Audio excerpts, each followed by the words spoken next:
और अब बात देश में फैले कोरोना की। देश में पिछले 24 घंटे में कोरोना के रिकॉर्ड संख्या में केस सामने आ रहे हैं। ये संख्या 24 घंटे में अमेरिका में मिले नए संक्रमितों का 7 गुना है।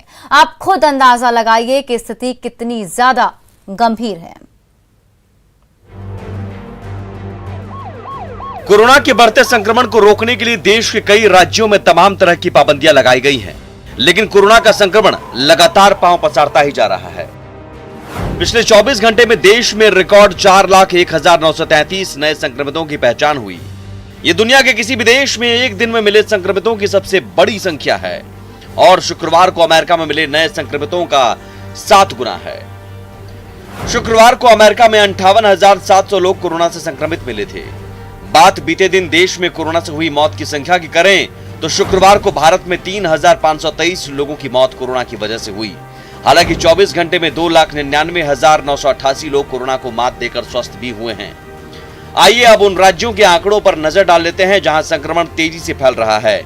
पिछले 24 घंटे में महाराष्ट्र में 62,919 लोग संक्रमित पाए गए। उत्तर प्रदेश में 34,372 संक्रमितों की पहचान हुई। दिल्ली में 27,047 लोग कोरोना पॉजिटिव पाए गए। छत्तीसगढ़ में 14,994 लोग संक्रमित पाए गए। गुजरात में 14,605 कोरोना संक्रमितों की पहचान हुई, जबकि मध्य प्रदेश में 12,400 लोग कोरोना पॉजिटिव पाए गए। बढ़ते संक्रमण के बीच शुक्रवार से वैक्सीनेशन का तीसरा चरण भी शुरू हो गया है। वैक्सीनेशन के इस तीसरे चरण में 18 साल से ऊपर के सभी लोगों को टीका लगना है। वैक्सीन ही वो आखिरी हथियार है जिससे कोरोना को हराया जा सकता है। ऐसे में जब तक वैक्सीन न लग जाए तब तक कोविड प्रोटोकॉल का पूरा पालन करें। Bureau report, news 18 network. और कोरोना के बढ़ते संक्रमण को देखते हुए बिहार में सभी विश्वविद्यालय आज से बंद कर दिए गए हैं। पटना यूनिवर्सिटी समेत सभी विश्वविद्यालयों में 1 जून के बजाय आज से ही छुट्टी घोषित कर दी गई है। राज्यपाल सह कुलाधिपति के आदेश के बाद विश्वविद्यालय में सारी गतिविधियां फिलहाल स्थगित हो गई हैं। देखिए संवाददाता संजय कुमार की रिपोर्ट।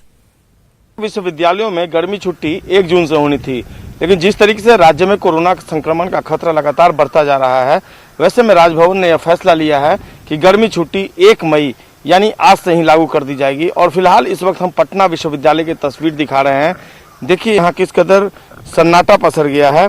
दरअसल जिस तरीके से हालात बन गए थे, वैसे में राजभवन द्वारा यह अधिसूचना जारी कर दी गई है और यह गर्मी छुट्टी 1 मई से शुरू होकर अगले 31 मई तक जारी रहेगी।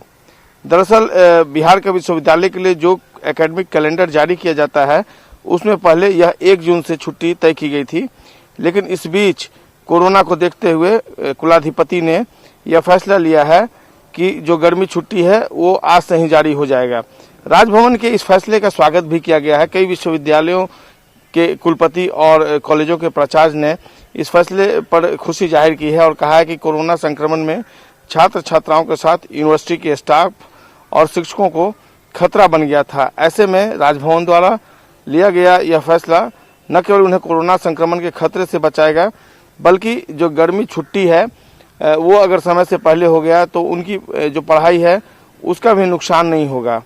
कोरोना संक्रमण की रफ्तार जिस तरीके से बिहार में बढ़ी है, उसकी रोकथाम के लिए कई फैसले लिए गए हैं। इसके तहत शाम 6 बजे से सुबह 6 बजे तक नाइट कर्फ्यू लगाया गया है।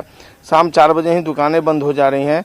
ऐसे में विश्वविद्यालय को भी 1 मई से बंद करने का जो फैसला लिया है राजभवन ने, वह वाकई में छात्र छात्राओं के अलावा जो प्रोफेसर है और जो स्टाफ है उनके लिए ये राहत भरी खबर है। तो अगले 1 महीने तक पटना विश्वविद्यालय समेत राज्य के सभी विश्वविद्यालय इसी तरीके से बंद रहेंगे और पठन पाठन से लेकर दूसरी जो शैक्षणिक गतिविधियां हैं वो पूरी तरीके से स्थगित रहेंगी। कैमरा पर्सन सुबोध के साथ संजय कुमार, न्यूज़ 18 पटना।